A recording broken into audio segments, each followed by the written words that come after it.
your questions in the comments in the chat section. It can be in Spanish, in English, in Arabic. We will help you translate. And now for our third and last keynote speaker before continuing to the series of oral presentations in the Congress, I am delighted to welcome Dr. Laura Watts. She is from the School of Social and Political Sciences, School of Geoscience in the University of Edinburgh, United Kingdom, and she will talk us about her title of work, that is Energy at the Edge of the World, Communities Making Energy and Energy Making Communities. Hi, Laura, how are you in the edge of the world? Thank you very much. It's fantastic to see you, Adolfo. I can't see everyone else, but I'm really honored to be invited to give this talk to you all. I'm really looking forward, exactly the same as Kirsten, to the questions and the discussions that we have at the end of this talk. So yeah, we're looking forward to it. Perfect. Thank you very much, Laura. And we are very pleased to have you with us today. I think, well, if you think it's a good idea, I will provide the audience with a brief semblance in English and in Spanish. As just in the case of Kirsten, don't worry if I talk in Spanish, it's exactly the same that you will hear in English. So yeah, I will begin with the English version. Dr. Laura Watts is an author, poet, ethnographer of futures, and senior lecturer in energy and society at the University of Edinburgh. As a science and technology studies scholar, her work is concerned with the effect of different edge landscapes on how the future is imagined and made.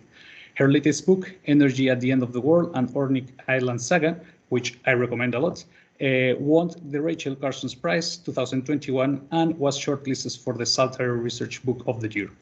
In 2017, she won the International Cultural Innovation Prize from Centro de Cultura Contemporánea de Barcelona with the Reconstrain Design Group for a community-built energy storage device designed from scrap parts. More of her work can be found at sand14.com, and let me check if I can. Yeah, I will put it here in the chat box so you can have a look at it, Laura's work later. And now in Spanish, Laura Watts es autora, poeta, etnógrafa de futuros y profesora titular de Energía y Sociedad en la Universidad de Edimburgo. Como académica de estudios de ciencia y tecnología, su trabajo se centra en el efecto de diferentes paisajes periféricos sobre cómo se imagina y construye el futuro. Su último libro, Energy at the End of the World, an Orkney Island Sagas, ganó el premio Rachel Carson de 2021 y fue preseleccionado para el libro de investigación Salter del año. En 2017 ganó el Premio Internacional de Innovación Cultural del Centro de Cultura Contemporánea de Barcelona con el grupo de diseño reconstruido por un dispositivo de almacenamiento de energía por la comunidad, diseñado a partir de piezas de desecho. Pueden encontrar más de información y el trabajo de Laura en el sitio que acabo de poner en la página, en el chat, que es sand14.com.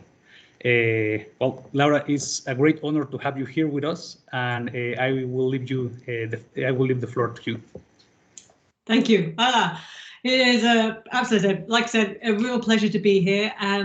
As Adolfo said, I'm a writer, an author, and a poet, and I am sitting here in Orkney, which is the islands off the northeast coast of Scotland. It's been my field site as an ethnographer for over a decade, over 10 years. So this is where I'm going to tell my stories from. And what I'm going to do is just share my screen, because I always like to show lots of pictures and photographs of Orkney, because it's very important to get a sense of the place, as I'm very certain you feel too, given where you're sitting in the Yucatan. All right, let me just share my slides. Okay, so hopefully you can see that. Yeah. Brilliant, thank you. So as I said, I'm speaking from the shore of Orkney, islands off the northeast coast of Scotland. I'm speaking over the Atlantic Ocean to your shoreline on the Yucatan Peninsula. The water may separate us, but the sea also connects us. In Orkney, we once sent messages in bottles on the currents between the islands, stories floating on the tide, carried over the sea from one coastal community to another. So I want to take a moment to send some stories over the sea to you about renewable energy, about how we have been making it here in Orkney and how energy has also been making us as a community. We've been making energy in Orkney and renewable energy for decades. We had the first local owned wind turbine in Scotland in 2005. Now we generate over 130% of our electricity needs from our own wind, waves, tides and sunlight. We is 22,000 islanders living over 20 inhabited islands whose main income is beef and dairy farming. In 2019, the energy organisations here in Orkney joined together to set up our own energy company to manage our electric cars, batteries in homes, hydrogen storage and heat pumps in people's houses. The company plans to balance these loads on our smart grid and to make sure these energy futures are for everyone. And that's obviously pointing to what Kirsten was just talking about with respect to energy justice, which is a big issue here too. And I want to explain how and why we've been making our own self-determined energy future in the hope that it might inspire you, that something travels from my coast to yours. To do this, I'm going to tell you 4 local energy stories, because I'm a storyteller. So, making electricity grids our own. Story 1. Electricity is often taken to be ephemeral and invisible, hard to form a relationship with and tell stories about. But electricity in Orkney is easy to see and touch and easy to tell stories with. This photo here is from the island of Hoy in Orkney, and on the beach here you can actually touch this mottled segmented surface that is the national electricity cable, and it's dripping with slick seaweed. I like to imagine that it feels warm from too much island-made renewable energy pushing into its wires. This cable is a huge bottleneck. The islands regularly generate over 120% of their electricity needs, as I said, and that's from the environment, which means that the excess energy has to be loaded on this cable to be exported to the rest of the UK. In Orkney, they long ago reached grid capacity and exceeded the capacity of the grid network. If we generate too much electricity, this and the other cables around the islands would literally melt and the lights would go out. So the energy operator has placed an end on a moratorium, as we call it, an end on further large-scale renewable energy generation in the islands.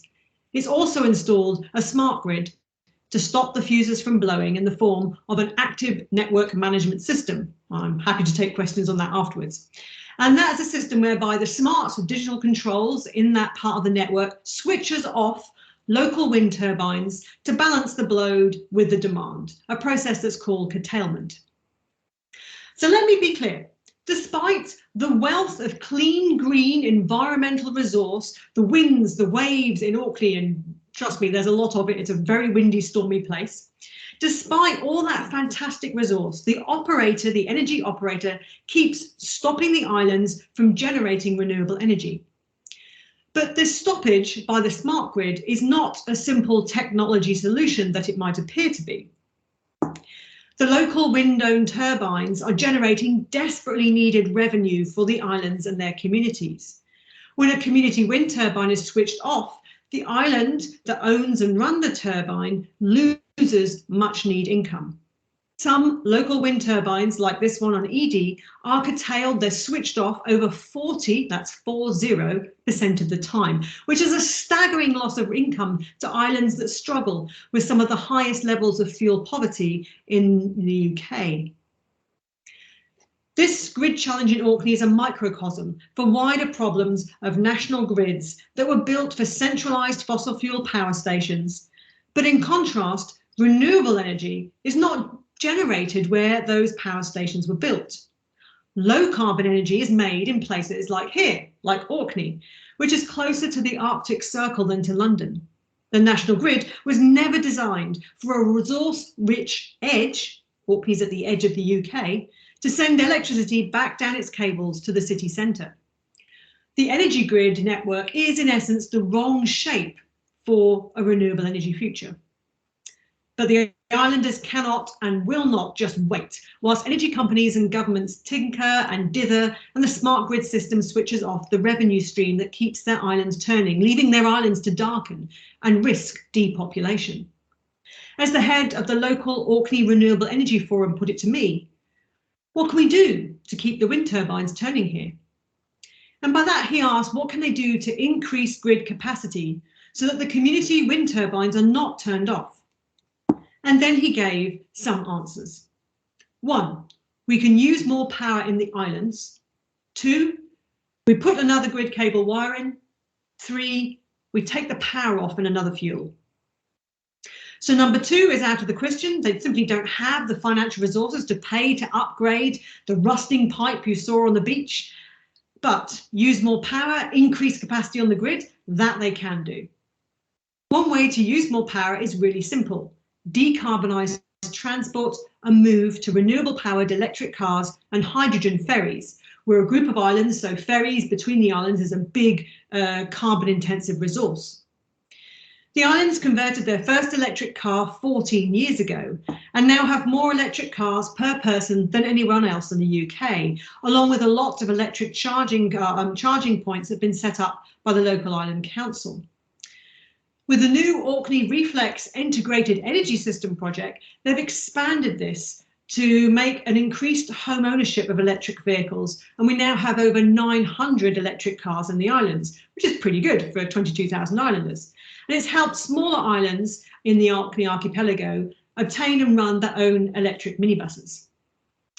And then there's option 3. We take the power off in another fuel, and this means energy storage.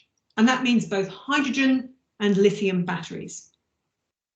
So beyond the reach of the smart grid that's switching off the turbines, electric cars with their lithium batteries built in have become, in essence, islander-owned grid batteries on wheels.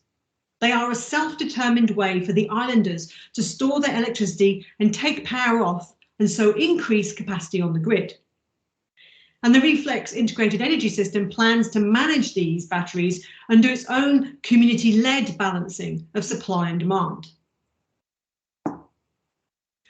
Hydrogen is the second storage option the islanders have embraced to reshape the grid themselves.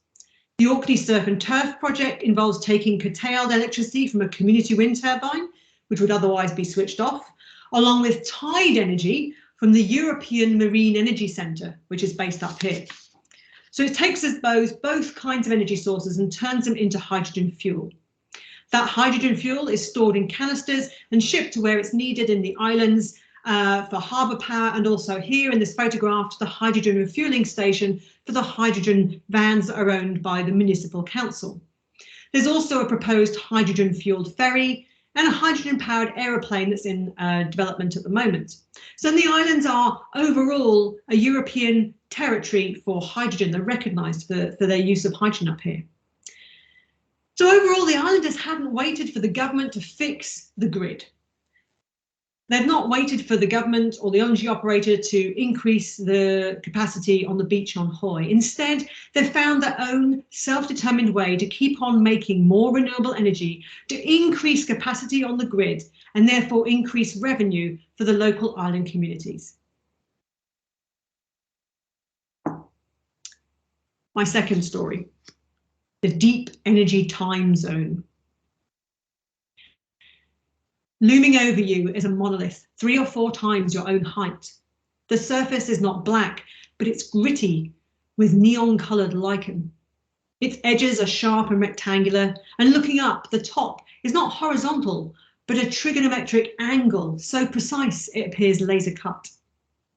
The stone is one of 3 monoliths standing on a dome of grass, half surrounded by the light of 2 locks. This, as you'll see in this photo, is the Stones of Stennes, a Neolithic stone circle assembled around 5,000 years ago. Between these standing stones, over on the low hills on the horizon, you can see the blades of wind turbines turning. In the well-farmed fields below, you can see little small micro wind turbines. There's over, I think, something like about 600 micro wind turbines in Orkney, spinning beside the farm buildings. And from a moment, you can see one of the electric cars we have here rolling past. Stone, silicon, metal technologies all coexist in this landscape. It's a working landscape. It's a farmed landscape, wind and back cattle and beef. So the prehistoric monuments future is entangled with the island's renewable energy future, with its turbines and grid electricity cables. Both the monuments and the renewable energy have futures that have to be done together and have to both endure. A local writer and shopkeeper here explained the importance of the entanglement between the ancient and contemporary technologies when he said to me that it's living here is like being part of a long set of beads that stretches thousands of years into the past, but you're just a dot, part of it, and that influences how you think about the future. People in Orkney have been making technology for 5,000 years, from arrowheads and stone circles like this to whiskey and tide energy. This is time that you can see and touch in monuments and artifacts scattered all over the fields on every island in Orkney. You can experience 5,000 years as a continuum of human habitation. As anthropologist Tim Ingold has explained, time is in the landscape. You make the world and what you know from a movement through and engagement with the place, including its archaeology. In Orkney, as you move, you experience a world where you're just a dot on a 5,000-year-old string. As the Orkney poet George Mackay Brown once wrote, the Orkney imagination is haunted by time. Time exists as a string of stones stretching 5,000 years behind you, and therefore you can imagine it 5,000 years ahead. 10,000 years in total of human experience standing in this circle of stones in which you are just standing there as a little breath, but this monument is going to endure and the future for the islands is going to endure. So in Orkney, you live, work and dream in a deep time zone. Walking around the stone circles, here is the Ring of Brodgar, during a long winter sunset, and you can see and touch this sense of time. Looking out the horizon, you see wind turbines moving on the horizon, and you realise that these hills are not separate from the monument, but form an orchestrated natural cultural experience, which includes both this, which is a UNESCO World Heritage Site, and also the wind turbines on the horizon. The two are entangled, as I said. So Orkney is in this deep energy time zone. It's where the energy infrastructure, like turbines, like the electricity grids, cables that you can see as well, they're all entangled with the archaeological monuments. And they make that distant energy future, an energy future you can imagine that might be 5,000 years ahead, imaginable and possible. So, if you're walking around a stone circle in Orkney, you'll notice that there's some stones, which you can see here, but some that have vanished entirely, leaving only gaps. Excavations have showed that the stone circle of Stenes was never completed. And this is important because what actually happened was that the stones were quarried, they were created, the stones were dug out of the ground from different places in Orkney.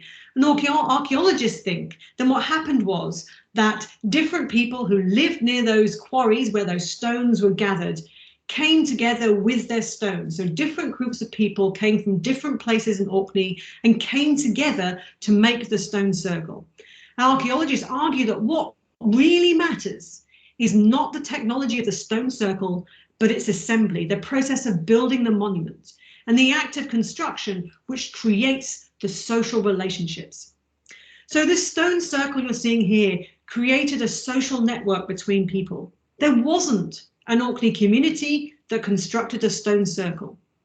There was a stone circle which constructed an Orkney community. So this is important when we're thinking about how communities get done. You don't start with a community and ask, what are they doing? Or how are they being impacted by a wind turbine or some other renewable energy? You start by asking, what is being made here? And one of the answers might be a community. So understand how a wind turbine can endure or how a new energy infrastructure might endure. You can ask, how do these technologies help make a community thrive into the future.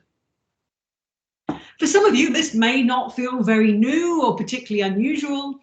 Infrastructures like wind turbines are place-based processes, not standalone objects, which is something that's been argued through geography and anthropology for many years. Archaeological and electrical infrastructures contribute to what Orkney is as a place and contribute to what it's going to be as a place in the future. Changing technologies in the landscape changes the islands, changes both the people and the place. The community that lives here, or the many communities that live here, are an effect of the relations made between people, place, and their many technologies, including archaeological monuments, including wind turbines. The community is therefore done differently depending on what kind of technologies are installed. So if you install a local owned wind turbine or hydrogen storage, like the things we saw earlier, or new grid cables in the landscape, you're affecting the community, you're changing what the community is going to be. And the work of making a community has to be included when we're thinking about installing new electrical infrastructures. It takes years sometimes of care to install new electrical infrastructures like wind turbines, because it's not just about the community now, but how it's going to be in the long future. How will the community be enriched, not diminished, through entangling a wind turbine with all the other things that are in the landscape, with the farms, with the archaeology, with everything that's already there? And of course, the answer to this will not be simple. Not everyone will agree. There is no simple consensus that can be reached very easily. As the current leader of the Orkney Islands Council explained to me in a very memorable quote, on the islands, he said, "You will never get everyone united unless it's so big it threatens the whole islands. We are all together, but all going in different directions, all heading to the finishing line, but going many, many ways." So the islanders are heading the same way to an enduring future, but they might not agree on the tactic or the route uphill. There is no single path. There's a fair bit of elbowing on the way, but there's a commitment here to keep going. The future in Orkney is a long one. They've already been here for 5,000–6,000 years. It's going to go on for another 5,000 to 6,000 years. My third out of the 4 stories. Wind turbines do not make a community. So among its many renewable energy firsts, Oakley also has Scotland's first community wind turbine. But what counts as a community and wind turbine is not straightforward or uncontested. If you drive south from the red cathedral spire in the town of Kirkwall, you cross a causeway that connects the main island in Orkney to the southern islands. The barriers are a jumble of sunken ships and refrigerator-sized concrete blocks. And they were built to keep German submarines out of the natural harbour of Scapa Flow. But as soon as you reach the first barrier, you can pull over and stop your car. And over the water, you will see this large wind turbine photographed here, with its 3 blades dwarfing the farmhouses below. This 900 kilowatt turbine was commissioned and installed in 2005.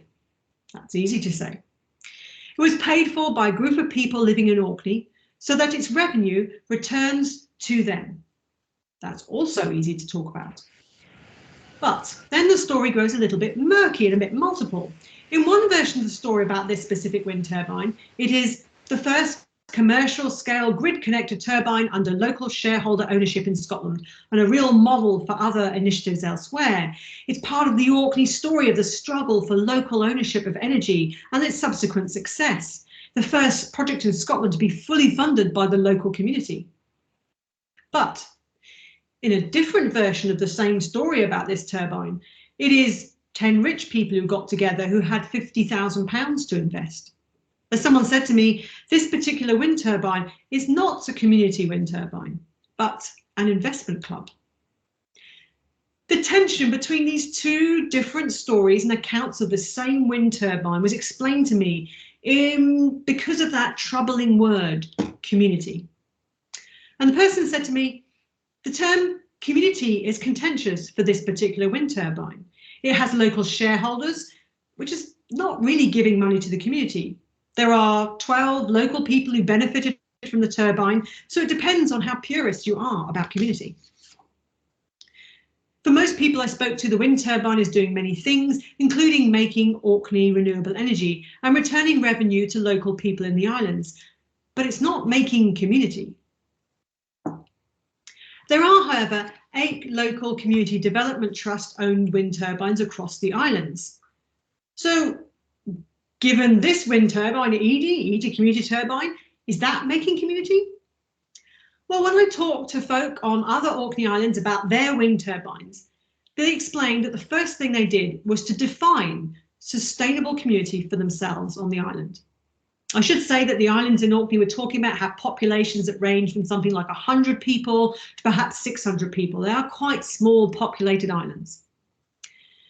So when they were trying to define what a sustainable community might be for themselves, they turned to academia for support. And they gave me, as a researcher, a citation for a paper on sustainable community development.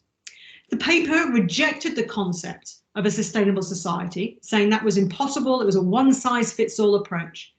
But instead, the paper considered sustainable development within a self-reliant, but not self-sufficient, crucial distinction, local community, one that is sensitive to its unique geography and committed to its future generations. Another 6,000 years to go. That's what this is about, thinking about how you're going to endure and thrive.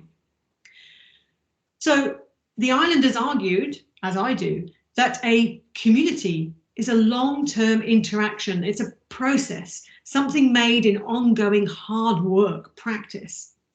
And it is this performative version of the local community that matters. So the islanders who suggested the reference then went on to explain to me the problem that they found using the word community about their wind turbine. They said, community is an overused word. It's not well defined. Community means our private enterprise, which is their Island Development Trust, and our not-for-profit groups. And you need them all to work. We are all struggling with what identity for the island we are proposing. But what's most important is to retain the interest and the enthusiasm for all. That's what he said. And he explained that the focus for their Island Development Trust was on distributing the income from their wind turbine with the overall aim that no one on the island should be in fuel poverty. I talked to an active member of another Island Development Trust in Oakley who corrected me when I talked about their community wind turbine and said that they much preferred the term local shareholder-owned wind turbine. And then they warned me that even this phrase was not accepted by everyone on the island. So there was a wide commitment to the wind turbine, to the turbine itself, had commitments as an energy and revenue and money generating infrastructure, but not to the term community. And I found the term community was quite contentious in relation to many of the local owned turbines in Orkney. Just some background for those who are interested in how it works up here. The Orkney model for a local owned wind turbine is that an island sets up a development trust, which is a charity. And then it sets up beneath that a trading subsidiary that's borrowed money from a bank to finance buying the large-scale wind turbine. The profit made from the feed-in tariff from this turbine, which is paid by the national grid to the turbine when it generates, then gets donated back to the charitable trust who distributes the funds to island projects. And funding might go to the building of a community centre, improving the harbour, supporting an island museum, insulation for communal buildings, improving recycling, gateway homes trying to help families move to the islands again. I said depopulation is a really big concern here. And how the money gets spent, how the income from the wind turbine gets spent is a really critical issue. And they do that through very careful participation by the islanders and democratic voting on what the activities are going to be. One of the community development officers who I was talking to explained that the process for setting the priorities of how to spend the money was absolutely crucial to any participation by islanders in the wind turbine project. It was crucial to community being built at all. I remember them talking about some complicated process they'd come up with in an island meeting, which involved giving people sticky dots to fix to a proposal that was lined up on the wall. So this attention to sticky dots and paper and proposals goes along with spending hours that they spend, the officers working on these wind turbines. They spend hours drinking tea, sitting on the phone with frustrated neighbours or concerned neighbours. All this work, setting up sticky dots, having open meetings, knocking on doors of neighbours, sitting down with pots of tea, all these are the practices that are involved in making a successful wind turbine project. This is what it takes. One in which tends towards making a community, but never actually achieves that holistic achievement. It's very slow, it's very painstaking work. There are no rapid install local owned wind turbines, at least not in Orkney. One island charity took almost 10 years to bottom out all the issues and install their turbine. And that's a very typical timescale. And all this careful work pushes against the rhetoric that time is money. In one report, an islander explained the disjuncture that happened when they had to liaise with a business organisation who had a different sense of time needed to make a local project. And the islanders said, these people came from business backgrounds and they just didn't do soft and cuddly and what else is needed to deliver the project. As with the local made stone circle monument, there is never a community out there with a common boundary and agreed vision. Communities are never whole and finished, but require ongoing care to draw people together who have shifting interests and allegiances. People are both farmers and fishers. They live on one island, but have extended family on another. The seriousness of community making work is true in many places around the world, and perhaps this resonates with you as well. It's really fraught. You invoke the presence of a community at some peril sometimes. An island development trust officer was explicit. You cannot use the word community, he said to me. It's too contested. There is always someone who doesn't agree with what it stands for or is doing in their name. This refusal to use the word community represents a deep level of care. It's listening for those who are alienated, keeping an ear out for the minority, for those who voted against a project but have to be included because they're your neighbours, they're who you see in the shop every day. Drawing a boundary that says we are a community will always exclude those who do not agree or feel ambivalent. So the boundary remains open. The word is often avoided. Historian of science Donna Haraway talks about making odd kin. That is, making kinship with those we would prefer to avoid, with those who are not like us. She talks about acting together in unexpected collaborations and combinations in hot compost piles. You cannot choose your neighbours and fellow islanders, but you have to cooperate with them, learn to live with them, and recognise that what you are making is not as simple as a single community. It's more a group of odd kin working together, taking care together into the long future.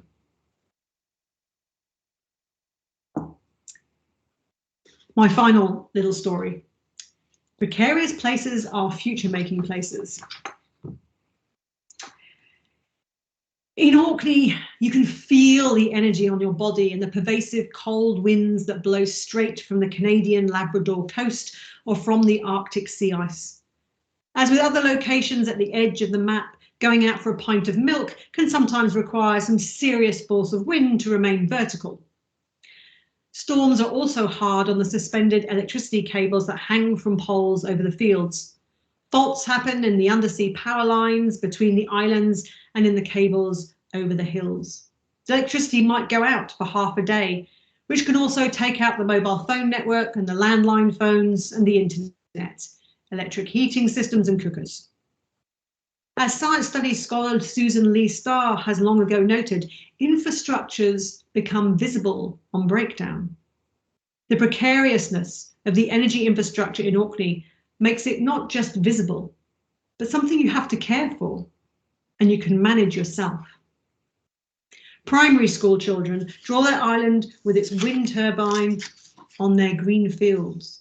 You look up to see if your turbine is still turning, plug in your electric car to do your bit from the islands to increase capacity. You take care of the grid, acknowledge and work with its familiar social and physical limits.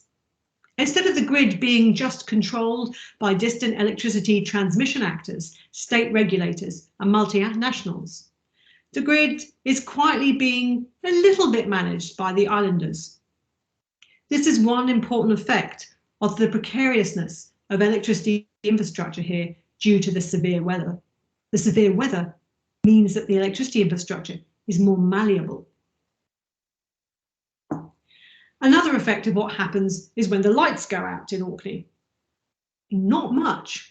Perhaps unlike other places, if the lights went out in London, you'd probably hear about it in the national newspapers. It doesn't happen in Orkney. No one blinks. The electricity infrastructure breakdown is relatively mundane here, not a cause for social media meltdown like it might be elsewhere. People shrug. Clean out a stove, get it lit with a bag of coal. Some are on gas bottles or oil-fired cookers and heaters running from large buried oil tanks that do not blink when the electricity does. When the infrastructures considered essential to modern living in Orkney fail, people carry on with modern life just wearing an extra jumper. That's one of these. Although communication, energy and transport infrastructures can be all but broken in a storm, civilization carries on. Despite what dystopian science fiction writers might suggest, particularly in America and Europe, when the lights go out, there is no apocalypse and there are no zombies and no drama. Orkney, like many other places with precarious energy infrastructure, it's resilient. This resilience, due to the precariousness of the infrastructure here, is not about a place that's underdeveloped, however. This is actually the opposite. This is not life in the past. This is life in the future. The UK government describes this future in its report on low carbon development, which says, "A high carbon world is one with more extreme weather, where we and our children are faced with the costs of adapting the way we live and the infrastructure and systems that support us. We must face up to these challenges and make the necessary investment to move to a low economy now." This is not the future. This is the Orkney present. When the Lifeline ferry stops sailing for a few days in the storm, which might be regarded as extreme weather in other places, and the islands are maybe cut off, there's no panic. Islanders have long adapted to living in a world where the lights and phones just go out for a while. And you can't travel off the island for a couple of days. People just reach into their chest freezer and check their neighbours are okay. They have faced up to it. They're already living up to this challenge of adapting their lives. They're already investing in their own more resilient low carbon energy systems, like the wind turbines, the electric cars, the home batteries I mentioned. So the world the UK government describes is not a prediction, it's actually Orkney's present. If you want to live in the low carbon future described by the UK government, live in Orkney or other precarious places, because of course, maybe some of the things I'm talking about will feel familiar to you too. Islanders and coastal dwellers living on a peninsula, so this will feel familiar perhaps. Islanders, coastal dwellers around the world have long understood themselves as future-making places. Islands and coastlines are on the planetary front line of environmental change. Shorelines and specialised ecosystems are very finely tuned, sensitive places, barometers for the whole Earth. They are advanced indicators or extreme reproductions of what is future elsewhere, as island studies scholar Godfrey Baldacchino has said. Islands and coasts are harbingers, pioneers, minor canaries. What happens at the island and coastal edge is often the litmus test for the city's future. So, as the former UN Secretary General Kofi Annan once put it, islands are frontline zones where many of the main problems of environment and development are unfolding, and I think that's very true for coastal areas as well. People in Orkney are very aware of their frontline fragility. Some smaller islands have only 60 people living on them, and their depopulation would mean an end to an entire island society and could happen in a generation. There are already haunted islands on the horizon in Orkney with derelict houses. That future, which is a complicated entanglement of social environmental issues, is one the islanders have to work actively to resist. In Orkney, a sustainable future is not an armchair debate. It's an imperative. It's a matter of island survival. There is no time to dither. The future must be a sustainable present, or children and grandchildren will only be able to visit home as a ruin. So this is a commitment not to an unchanging future, but to making a thriving future, and a precarious one at worst.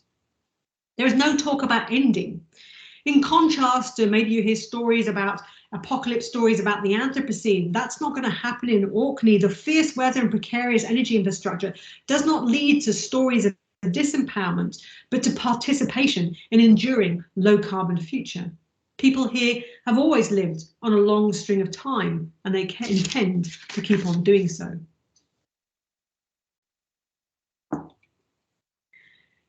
So just to summarize, I told you 4 local Orkney energy stories.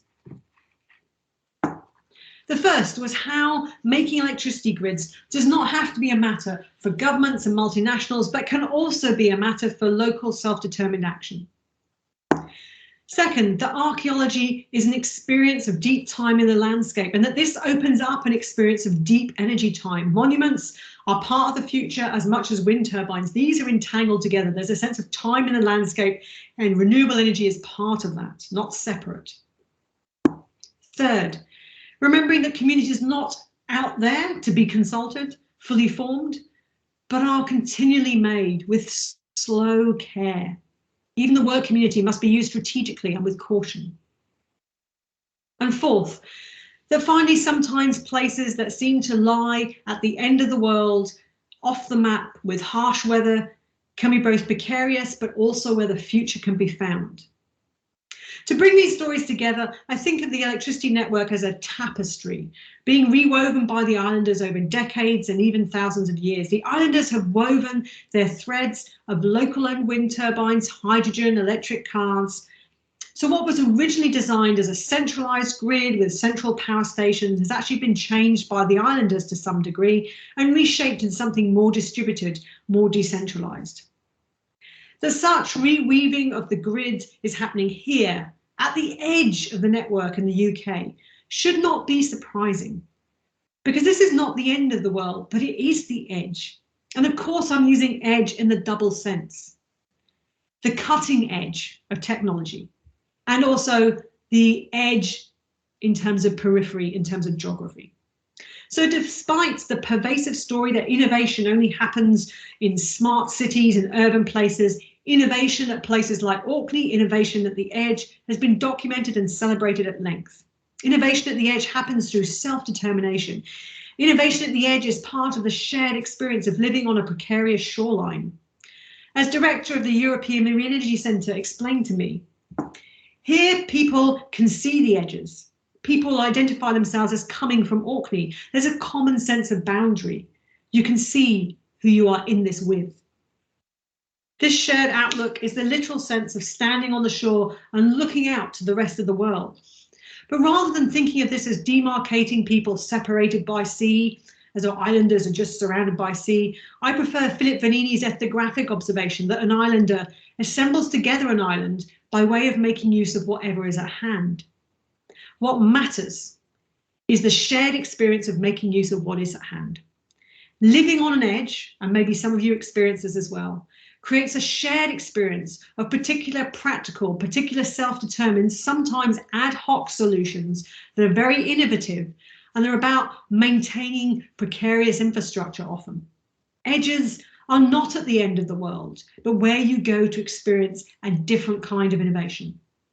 Being at the edge is where you can experiment, you often have to experiment, and you can make your energy future, working with and reweaving what you have to hand.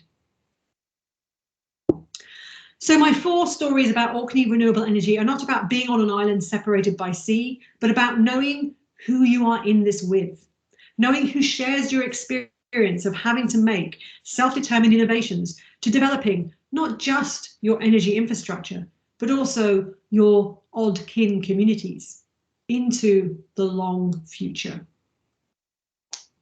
So maybe people from the Yucatan will travel north over the sea to meet energy-making people from Orkney in 6,000 years' time. And maybe they will all share new stories from the edges of their different worlds.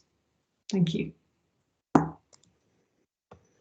Thank you very much, Laura, for making space and time collapse in our screens and bringing us to the edge of the world, and with this landscape of different technologies, but also the intra-community tensions, right, and the structures and the history, and I think it's great to be transported there.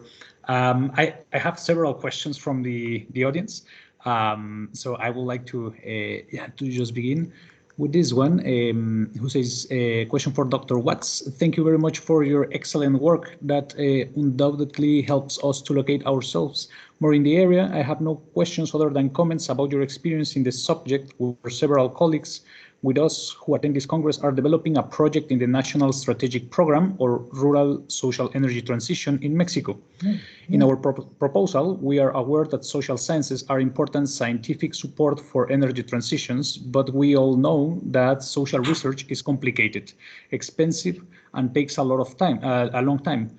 And to generate new social policies for a just transition, especially in indigenous regions, as in the case of Mexico, it requires first to break paradigms of local neoliberal and capitalistic public policies, and second, to lead an educational revolution in these communities in energy matters, and finally, to establish transversal policies from below, not vertical, in order to visualize a participatory transition. And we like, from your experience, to guide us in general way that we must take into account this process, not only of investigation, but also of incidents. I mean, I think, you know, as you said, it's not specifically a question. There's lots of things I could say about that. I mean, mostly I want to say, you know, I applaud the project. It seems incredibly important. I mean, the points that are raised, I think, are absolutely right. You know, this question of the need to take time, and it does take time, to work in collaboration. And I feel like I'm saying things which are very well known to most people here, but just to say it, you know, clearly, you need trust to do the kinds of difficult work, to figure out how you're going to address often, you know, very complicated existing histories. You know, complex, I don't know, you know, what the details are, but there's always complex histories that you are working on building on. And, you know, you have to figure out how you're going to build trust with those different communities, how you're going to build trust across different communities. And that takes time. Trust is between human beings, and collaboration can be enormously rewarding. The thing I would say, the only one thing I would say to that is that for me, the thing that I've learned as an ethnographer collaborating with people in different organizations as Orkney is that the expertise is here. My job is to listen. So that's the thing I would just add. Again, I feel like I'm not saying anything that isn't obvious, but to recognize that, you know, what counts as expertise might look different, to be aware of it, be able to listen to it, and often to translate expertise between different organizations and different audiences, so that, you know, people might not go on, you know, they seem like they don't understand something. Well, actually have a different set of expertise. Let's see if we can bring expertise together. That's often the way that I think can be very generative and very helpful. But I'd happy to talk more, and maybe, yeah, please do drop me an email if people would like to talk more. Thank you very much, Laura. Yeah, and I think that relates a lot also to the first lecture when we were talking about Mayan territories, right, and like bringing this local knowledge into sustainability, right, like projecting it to the future. So thank you very much for that. Another question here is, what is the levelized cost of electricity on the island based upon the hybrid combination of different energy resources, and how the electricity costs on the island are compared with the surrounding regions? Okay, so I don't have an exact number for levelized cost of electricity. I'd have to go look it up. What I will say, what's important is the fact, obviously, it's based, the UK runs a market system for electricity, as some of you may know. So we're currently in a bit of a major crisis because the cost of electricity has gone through the roof in the UK because gas prices are so high. And in Orkney, we're in a very awkward situation. We're generating huge amounts of renewable energy, but we sell that to the grid. We, as in the community wind turbines, and everybody who's got a small turbine, sells that to the grid for very low cost, but then has to buy it back at a very high cost. Which is sent, you know, by a centralized market system. So we've got this really weird situation where we have increasing and massive high levels of fuel poverty. We have people in what's called quadruple fuel poverty. So it's just, incredibly high, very, very problematic. So I think for me, the answer to that question is I can't give you an exact number, but what I can say is that the issue is to do with the fact that because there is a national electricity market, that's causing issues for the fact that we've got lots of electricity, but we still have to buy it back at the high price, even though we make it ourselves, and that's a problem.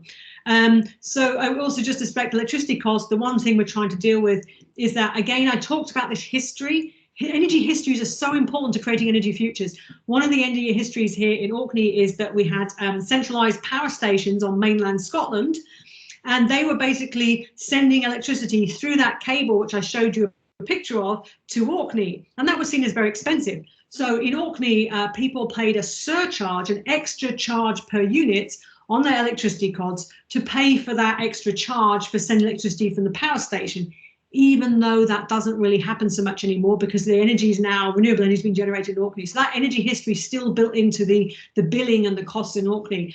So those things are, still being talked about and being challenged. So costs are higher in Orkney for electricity. We don't have a gas network, so we don't pay for gas up here. That will be bottled gas, just to be clear. We're talking about electricity in terms of energy.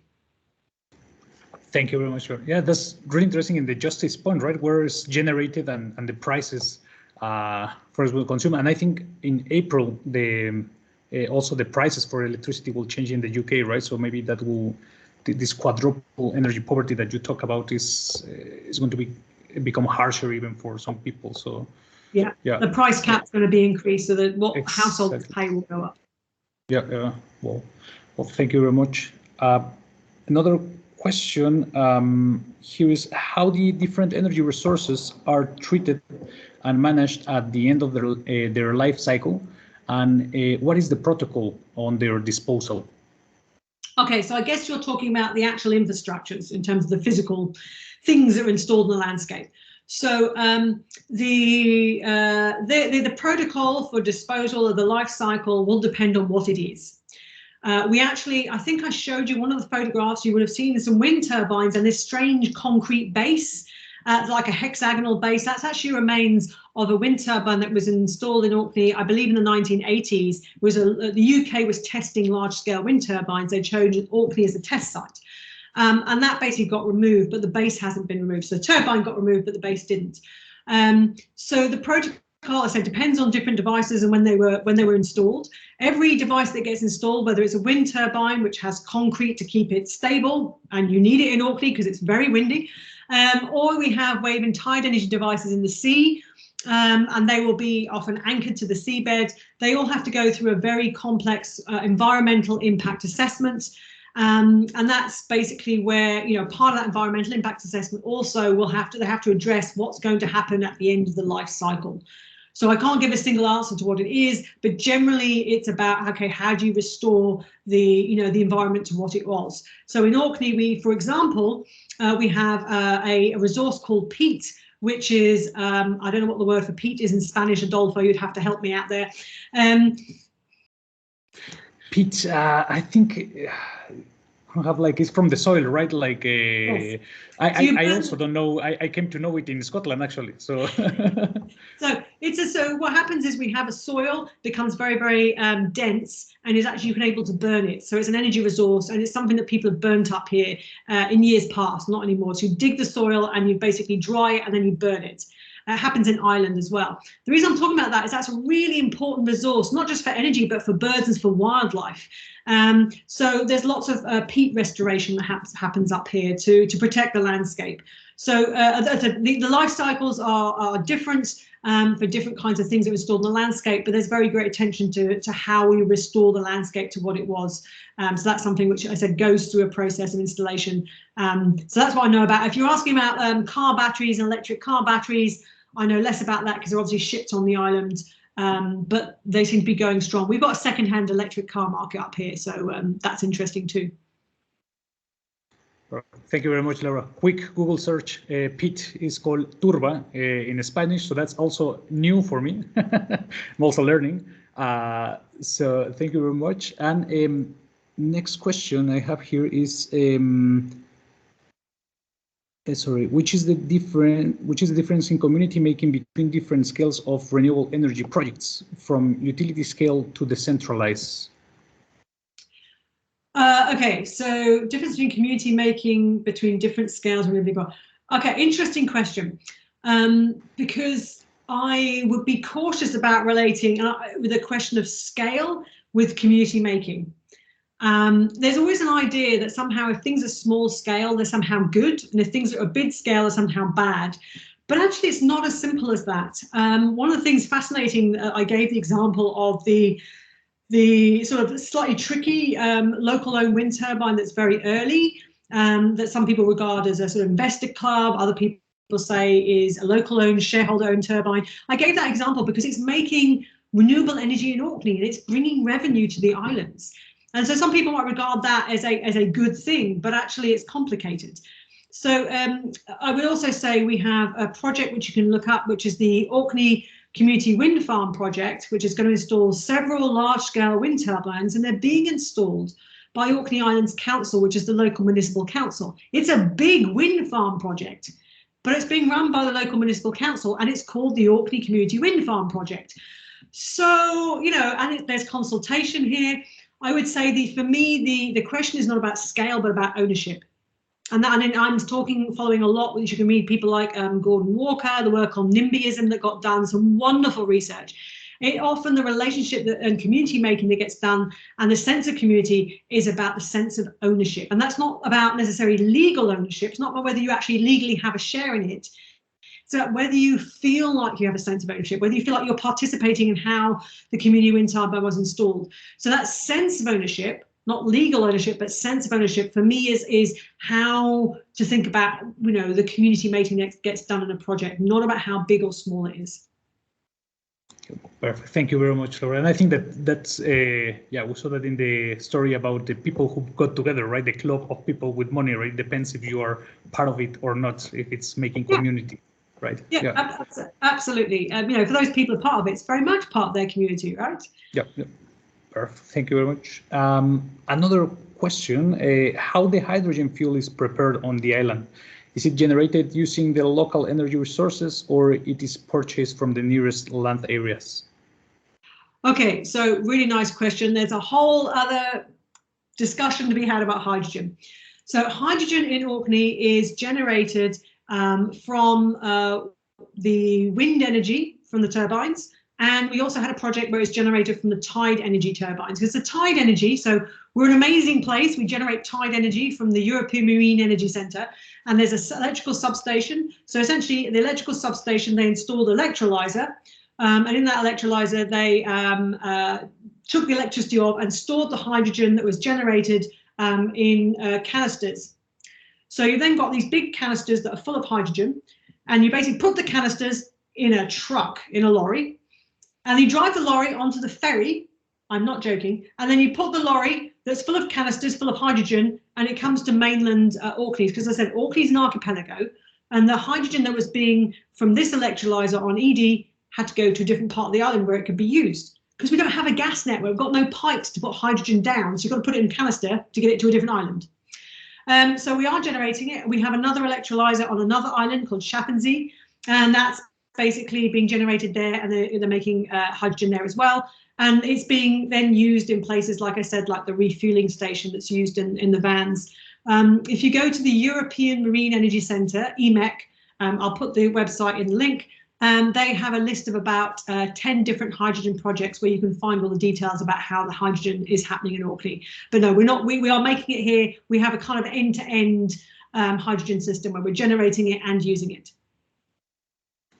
Perfect. Thank you very much, Lara. Well, look at that, we got to the time for ending the presentation. I just wanted to thank you for this great talk, for bringing us the edge of the world, not only to the Yucatan Peninsula, but I think that we are joining from different parts of the world. So yeah, it's great to have a window to Orkney, right? In many ways, it's the energy future, right? With all these different technologies deploying. So thank you very much for that. And in representation of the Congress organizers, I would like to provide you with this virtual certificate, which I will share now in my screen. Yeah, and thank you very much for your talk again. We will make this certificate arrive to your email in the following days. And yeah, we hope that you have a lovely rest of your day. And thank you again for your talk, Laura.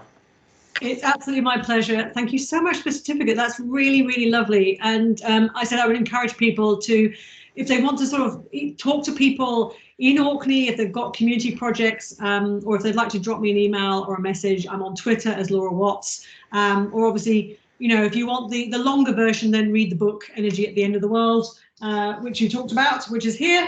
And that gives them the extended remix version of the talk. And it's been my pleasure. Thank you for the invitation. It looks like it's going to be a fantastic conference. Thank you very much, Laura. Yeah, and I absolutely vouch for the book. It's amazing, and it's tells if you like these 4 stories, it is full of them. So yeah, it's a great reading. And we move on with the Congress again. Thank